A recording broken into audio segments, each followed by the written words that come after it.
एक ऐसी सिचुएशन या फिर इंसिडेंट जो मेरे घर वाले मुझे काफ़ी फ्रीक्वेंटली बताते हैं, वो ये है कि उस लड़के की वाइफ घर छोड़ के चले गई है एंड उसने कंडीशन रखी है कि अगर वो फैमिली से सेपरेट होंगे तो ही वो वापस आएंगे।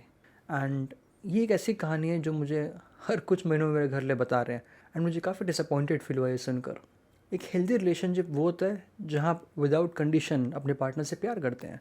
एंड अगर आप घर छोड़कर चले जा रहे हैं एंड ये कंडीशन रख रहे हैं अपने पार्टनर से कि अगर वो अपने घर लोग से अलग होकर रहेंगे तो ही आप वापस आएंगे, मुझे नहीं लगता कि ये सही तरीका है इस सिचुएशन से डील करने का। तो अगर आपके इन लॉज से नहीं बन रही है या फिर आपके इन लॉज का नेचर टॉक्सिक है तो ये वीडियो आपके लिए है। सबसे पहला क्वेश्चन आपको खुद से ये पूछना है कि क्या आपका पार्टनर आपकी टीम में है? Is your partner is in your team? क्योंकि अगर आपका पार्टनर आपकी टीम में नहीं है, अगर आपके इन लॉज आपको रिस्पेक्ट नहीं करते हैं, आपका पार्टनर भी आपको रिस्पेक्ट नहीं करता, तो चांसेस है कि आप काफ़ी अकेला फील करेंगे उस घर में एंड आपका मेंटल हेल्थ बहुत ख़राब होगा एंड आप बिल्कुल भी खुश नहीं रह पाएंगे। तो अगर आपके पार्टनर का बिहेवियर आपके टुवर्ड्स हेल्दी नहीं है, अच्छा नहीं है, तो आप कंसिडर कर सकते हैं डिवोर्स। बट अगर आपका पार्टनर एक अच्छा इंसान है, आपको हमेशा रिस्पेक्ट से ट्रीट करते हैं, आपको हमेशा प्यार करते हैं, आपका ध्यान रखते हैं, तो फिर ये सोल्यूशन सही नहीं है। क्योंकि आप दोनों को एक टीममेट बनकर सोल्यूशन निकालना है। सी, शादी में सबसे बड़ा स्ट्रॉन्ग फैक्टर जो होता है वो होता है टीममेट। अगर आपको अपने टीममेट से कुछ तकलीफ़ है तो क्या आप उन्हें छोड़ के भाग जाएंगे? नहीं, आपको साथ में लड़ाई करनी है, आपको साथ में जीतना है, तो आपको सोल्यूशन भी साथ में निकालना पड़ेगा। तो अगर आपके पार्टनर अच्छे हैं बट आपके इन लॉज अच्छे नहीं हैं, तो अपने पार्टनर के साथ मिलकर सोल्यूशन निकालें, ना कि उनसे दूर जाकर। क्योंकि एज आई सेड, अगर आप कंडीशन रख दे रहे हैं तो वो एक हेल्थी रिलेशनशिप नहीं कहलाता है। Second, identify the root cause. हमें लाइफ में किसी ने भी डेप्थ में सोचना नहीं सिखाया है। हम हमेशा अपने इनिशियल थॉट्स, जो हमारे सरफेस पे थॉट्स आते हैं, उन्हीं को सच मान लेते हैं। अगर हमें कोई इंसान पसंद नहीं आया फर्स्ट टाइम मिलकर, हम तुरंत बिलीव कर लेंगे वो इंसान अच्छा नहीं है, ना कि उसको कभी हम इन डेप्थ में रिफ्लेक्ट करते हैं उस चीज़ पर। तो ये सिचुएशन भी ऐसी है। अगर आपको अपने इन लॉ से कोई तकलीफ़ हो रही है, मतलब कुछ ना कुछ आपके अंदर एक इनसिक्योरिटी है जो ट्रिगर हो जा रही है एंड चांसेस हैं कि उसका सोल्यूशन आपके चाइल्डहुड में है। मे बी आपके चाइल्डहुड में आपको कोई एक इनसिक्योरिटी होगी जो आप बड़े हो गए बट वो गई नहीं, हो सकता है वो ट्रिगर हो जा रही है। हो सकता है कि कोई एक ही बात पे बार बार आपकी उनसे लड़ाई हो रही है एंड आपको वो चीज़ समझ नहीं आ रही, ना वो समझ पा रहे हैं। तो आपको आइडेंटिफाई करना है कि रूट कॉज क्या है प्रॉब्लम का। एंड हो सकता है कि आपको थेरेपी भी लेना पड़े, क्योंकि बहुत बार हम खुद से उतना डीप सोच नहीं पाते हैं। हम सबको लगता है कि हमें लाइफ में सही आंसर्स चाहिए, बट नहीं, हमें लाइफ में सही क्वेश्चंस चाहिए। तो जब थेरेपिस्ट या फिर कोच आपसे एक सही क्वेश्चन पूछता है तो आपको उसका आंसर मिलता है। तो अगर आपको लग रहा है कि आप खुद से फिगर आउट नहीं कर पा रहे हैं कि रूट कॉज क्या है, क्यों आप ट्रिगर हो जाते हैं, क्यों आप गुस्सा हो जा रहे हैं, क्यों आप इस घर में अकेला फील कर रहे हैं, क्यों आप फ्रस्ट्रेट हो जा रहे हैं, डिस्पाइट कि आपको आपका पार्टनर प्यार कर रहा है एंड फिर भी आपको ऐसा फील हो रहा है, मतलब कि आपको इसका रूट कॉज फिगर आउट करना पड़ेगा। क्योंकि अगर बिना रूट कॉज आइडेंटिफाई किए आप ये शादी तोड़ भी देते हैं एंड आप दूसरी शादी करते हैं, तो भी आप इसी लूप में फंस जाएंगे, क्योंकि आपके अंदर से इनसिक्योरिटी गई नहीं है। एंड जैसे ही आप रूट कॉज फिगर आउट कर लेते हैं, थर्ड पॉइंट ये है that you have to learn the art of confrontation. इसका मतलब ये है कि आपको अपने इन लॉज से बात करना सीखना पड़ेगा, आपको उन्हें डायरेक्ट कन्फ्रंट करना पड़ेगा। सी, आई थिंक ये कन्फ्रंटेशन एक ऐसा स्किल है, एक ऐसा फैक्टर है जो काफ़ी सारे रिलेशनशिप को ख़राब करता है। इमेजिन कीजिए कि आपके कुछ दोस्त हैं एंड आपको उनकी कोई बात का बुरा लग गया एंड आप उनसे खुलकर बात नहीं कर पा रहे हैं, आप उनको कन्फ्रंट नहीं कर पा रहे हैं क्योंकि आपके अंदर करेज नहीं है। तो फिर क्या होगा, आप उस थॉट्स के साथ जी रहे हैं एवरी सिंगल डे एंड आप उस थॉट को बाहर नहीं निकाल रहे हैं।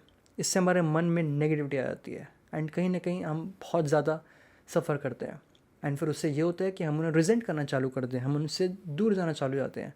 तो अगर आपको अपने इन लॉ से तकलीफ़ है, अगर आपको उनकी कोई चीज़ बॉदर कर रही है, तो आपको बैठ कर उनको कन्फ्रंट करना पड़ेगा कि मॉम डैड मुझे ये दिक्कत हो रही है आपसे एंड क्या हम मिलकर इसका सोल्यूशन निकाल सकते हैं। जैसे आपके मॉम डैड है, आपको अपने पार्टनर के मॉम डैड को वैसे ही ट्रीट करना है, वैसे रिस्पेक्ट देना है। आप में से कितने सारे लोग हैं जिन्होंने एक फेयर चांस दिया अपने इन लॉज को? आपने एक्चुअली बैठ कर उनको एकदम क्लियर मैसेज दिया, क्लियर इन्फॉर्मेशन दिया कि आपको क्या बॉदर कर रहे हैं। आई एम श्योर 90% लोगों ने वैसा नहीं किया है, क्योंकि कन्फ्रंटेशन काफ़ी अनकंफर्टेबल होता है। तो रादर देन आप वो अनकंफर्टेबल सिचुएशन फेस करें, आप वो डिस्कम्फर्ट फेस करें, आप चूज़ करते हैं कि आप घर छोड़कर चले जाएंगे या फिर ये शादी तोड़ देंगे, जबकि इसका सोल्यूशन निकल सकता है। सो उनको अपनी फैमिली की तरह देखिए। जब आप शादी से पहले अपने घर में रहते थे एंड आपको अपनी फैमिली से तकलीफ़ थी, जो कि आई एम श्योर होगी बिकॉज ऑफ जनरेशन गैप, तो क्या आप बात बात पे घर छोड़ कर चले आते थे? बिल्कुल भी नहीं। आपको था कि हाँ मैं यहीं पर रहना है, मैं कहीं जा तो नहीं सकता, या आप सोल्यूशन निकालते थे, आप मूव ऑन करते थे। तो कहीं ना कहीं आपको ये चीज़ यहाँ भी अप्लाई करना पड़ेगा। एंड एज आई सेड, अगर आपको लग रहा है कि कोई चीज़ बॉदर कर रही है, कन्फ्रंट कीजिए, अपने पार्टनर के साथ बैठ के उनसे बात कीजिए एंड इसका सोल्यूशन निकालिए एज अ टीम। एक बात हमेशा याद रखिएगा, confrontation is better than regret. अगर आप कन्फ्रंट नहीं करेंगे क्योंकि वो डिस्कम्फर्ट आपको बहुत ज़्यादा फील होता है, तो आप रिग्रेट करेंगे। एंड रिग्रेट बहुत ज़्यादा पावरफुल फीलिंग है एंड काफ़ी टाइम तक हमारे माइंड में स्टिक रहता है। Fourth point, develop a no fuck mindset with your elder generation. इस माइंडसेट ने मुझे काफ़ी हेल्प किया अपनी पर्सनल लाइफ में, अपने फैमिली रिलेशनशिप मेंटेन करने में। इसका मतलब ये है कि आपको जो प्रॉब्लम्स हो रही है अपने इन लॉज से, वो पर्सनल इशू के कारण नहीं हो रही है, बल्कि जनरेशन गैप के कारण हो रही है। सी, आपको उनके पॉइंट ऑफ व्यू से भी सोचना पड़ेगा। आपके पार्टनर के जो मॉम डैड हैं, फिर जो आपके मॉम डैड है, उन्हें कभी चांस नहीं मिला कि वो कॉन्शियसली शादी करें। इनफैक्ट काफ़ी लोगों ने तो अपने पार्टनर से फर्स्ट टाइम शादी के बाद मिला था, क्योंकि उस टाइम शादी की डेफिनेशन बहुत अलग थी, रिलेशनशिप की डेफिनेशन काफ़ी अलग थी। उस टाइम शादी करने का रूल था कि आपको इसी एज में शादी करनी है। एंड ना ही आपके पेरेंट्स आपको चॉइस देते थे उस टाइम पे, ना कि मेंटल हेल्थ का बहुत अवेयरनेस था, ना कि एजुकेशन था बहुत ज़्यादा इस बारे में। तो अगर आप उनके पॉइंट ऑफ व्यू से सोचेंगे तो उन्हें वो अपॉर्चुनिटी नहीं मिली कि वो अपने अवेयरनेस पे काम कर पाएँ, या फिर अपने आप को एजुकेट कर पाएँ, या फिर समझ पाएँ कि सही क्या है गलत क्या है। एंड वो काफ़ी साल से कंडीशन है उस बिलीफ में एंड उस पॉइंट ऑफ व्यू से। मेरे पेरेंट्स काफ़ी चीज़ों से अगेंस्ट है मुझसे। अगर बात आती है करियर पे या फिर लाइफस्टाइल में, काफ़ी सारी चीज़ों से उन्हें तकलीफ़ होती है एंड मुझे उनसे तकलीफ़ होती है। बट मैं ये एवरीडे प्रैक्टिस करता हूँ ये थॉट की जो मेरी वॉइस है, मुझे उसको ज़्यादा पावरफुल रखनी है उनकी नॉइज़ से। You have to make your voice more powerful than their noise. तो अगर वो आपके अगेंस्ट जाते हैं करियर या फिर रिलेशनशिप या फिर पार्टनर के केस में, तो आपको जो खुद का सेल्फ टॉक है उसे बहुत स्ट्रॉन्ग करना है, उसे बहुत पावरफुल रखना है, सो दैट आप उनको इग्नोर करना सीख जाओ। ऐसा ही सेड, बहुत बार उन्हें डिसरिस्पेक्ट करना सोल्यूशन नहीं होता है। कुछ कुछ बात पे आप उनको कन्फ्रंट करेंगे, उनसे सोल्यूशन निकालेंगे। कुछ कुछ बात को आपको इग्नोर करना सीखना पड़ेगा, क्योंकि यहाँ प्रॉब्लम वो नहीं है, प्रॉब्लम है ये जनरेशन गैप। एंड हम कितना भी ट्राई कर लें, एक लिमिट तक इस गैप को कम कर सकते हैं। एंड अगर हम उनसे ज़्यादा एक्सपेक्ट करेंगे तो हम डिमांड कर रहे हैं कि एक परफेक्ट सोल्यूशन निकल आए। आपके पेरेंट्स और आपके बीच का रिलेशनशिप परफेक्ट हो, वो नहीं होता है, ना कि आपके और आपके बच्चों के बीच होगा। तो अगर आप अपने इन लॉज से परेशान हैं एंड आप अपने एल्डर जनरेशन से परेशान हैं, ट्रस्ट मी, जितना आपको उनसे तकलीफ़ है, उनको खुद से ज़्यादा तकलीफ़ है। एंड कहीं ना कहीं जो गुस्सा होता है, एंगर होता है, वो काफ़ी सेल्फ डिस्ट्रक्टिव होता है। तो अगर आप पे चिल्लाते भी हैं तो वो खुद भी सफ़र कर रहे हैं। आपके पास ऑप्शन है बुक्स पढ़ने का, पॉडकास्ट देखने का, सोशल मीडिया में अवेयरनेस गेन करने का, ये सारे वीडियोस देखने का, बट कहीं ना कहीं उनका वो माइंडसेट नहीं है। एंड मुझे लगता है कि जो माइंडसेट है ये भी एक प्रिविलेज है कि हम खुद को ये सारे नॉलेज दे रहे हैं, हम अपने आप को ओपन रखें कि हम नई चीज़ें सीखें एंड खुद को अवेयर करें। एंड ये सारे प्रिविलेज उनके पास नहीं है। तो मुझे बहुत बार उनके लिए काफ़ी ख़राब फील होता है, इवन एट टाइम्स जब वो मेरे अगेंस्ट हो। तो जैसे अपने आप पेरेंट्स को ट्रीट करते हैं, आपको वैसे ही अपने इन लॉज को भी ट्रीट करना है, क्योंकि एज आई सेड, आपके पार्टनर के पेरेंट्स हैं। एंड फिफ्थ, अगर आपके इन लॉज एक्चुअली बहुत टॉक्सिक है एंड आपका हस्बैंड बिल्कुल भी सपोर्टिव नहीं है, बिल्कुल भी हेल्प नहीं कर रहे हैं आपकी, तो आप ये डिवोर्स कंसिडर कर सकते हैं। बट अगर आपके इन लॉज टॉक्सिक है एंड आपके पार्टनर मान जाते हैं कि ठीक है अलग रहते हैं हम घर से, तो बहुत अच्छी बात है। हाँ, कुछ कुछ तकलीफ़ें होंगी, बट एज आई सेड, हर बार परफेक्ट सोल्यूशन नहीं निकलता है।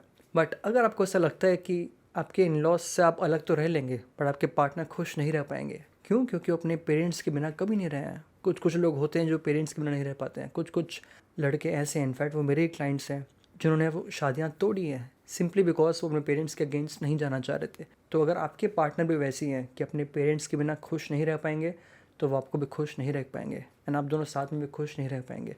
तो इस केस में भी आपको कंसिडर करना है कि आपको क्या सोल्यूशन निकालना है इस प्रॉब्लम से। एट लास्ट मैं आपसे यही बोलूँगा कि focus on winning together. Focus कीजिए कि आप दोनों साथ में जीत पाएँ। अगर आप अपने पार्टनर कोई कंडीशन रखते हैं एंड घर छोड़कर चले आते हैं, तो आप तो जीत जाएंगे, बट आपका पार्टनर हार जाएगा। क्यों? क्योंकि उसे अपनी फैमिली से दूर जाना पड़ रहा है। बट अगर आप दोनों मिल के एक सोल्यूशन निकालते हैं, आप वहाँ रह के इस प्रॉब्लम को फेस करते हैं, उनको कन्फ्रंट करते हैं एंड कम्युनिकेट करते हैं, तो शायद आप सोल्यूशन निकालें। एंड एज आई सेड, अगर नहीं निकल रहे आप सोल्यूशन, तो थेरेपी लीजिए। बहुत बार हम खुद के ब्रेन सोल्यूशन नहीं निकाल पाते हैं, तो हमें दूसरों के ब्रेन सोल्यूशन लेना पड़ता है। एंड उसमें कोई ख़राबी नहीं है, उसमें कोई गलत नहीं है। अगर आपको एक सॉल्यूशन मिल जा रहा है प्रोफेशनल हेल्प के थ्रू, तो उससे अच्छी बात क्या हो सकती है। अगर आपको वीडियो अच्छा लगे तो प्लीज़ लाइक कीजिए, कमेंट कीजिए, शेयर कीजिए एंड सब्सक्राइब कीजिए चैनल को, सो दैट नेक्स्ट टाइम जब भी मैं कोई नया वीडियो डाल रहा हूँ सबसे पहले आपको इन्फॉर्मेशन मिलेगी। Thank you for watching and I will see you next week.